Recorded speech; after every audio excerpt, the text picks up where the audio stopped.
Hi everyone, Becky Hosey here. I want to report back on a Room Now video I watched on difficult to treat psoriatic arthritis, or PSA. Here's my recap. Dr. Peter Nash talks about how PSA really doesn't have a difficult to treat definition or even guidelines to treat this.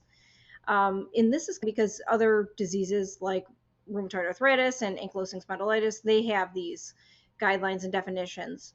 So the working definition of difficult to treat PSA is really the failure of at least one DMARD. So DMARD stands for disease modifying anti-rheumatic drug, in two biologics. And these two biologics have to have different mechanisms of action.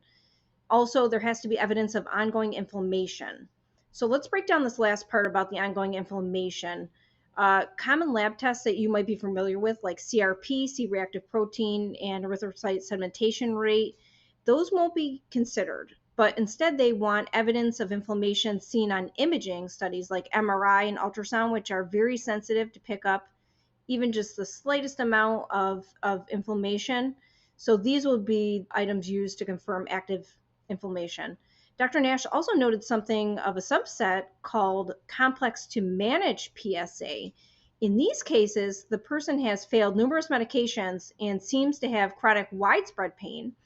In these instances, medications that act on the nervous system, what we call like neuromodulating medications like pregabalin, which is Lyrica, and tricyclic antidepressants may be helpful. Also, cannabis might also, be considered in cases like this.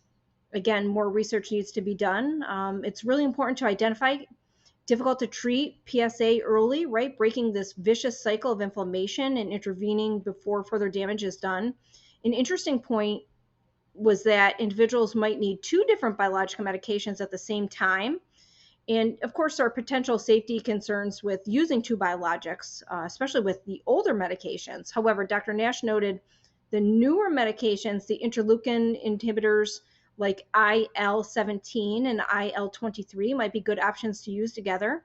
By the way, interleukins are cytokines, which are cells involved in inflammation and the immune response. The other aspect of using two biologics, obviously together, is getting your insurance company to cover them. Well, of course, I mean, in the case of PSA, having a rheumatologist and a dermatologist each prescribe one and work together, that might really be the answer. So these are really cool things about PSA, and it's finally starting to get the attention and recognition it deserves. Of course, more research needs to be done. I can't wait to continue learning with you, and more videos and information coming this week. Thank you.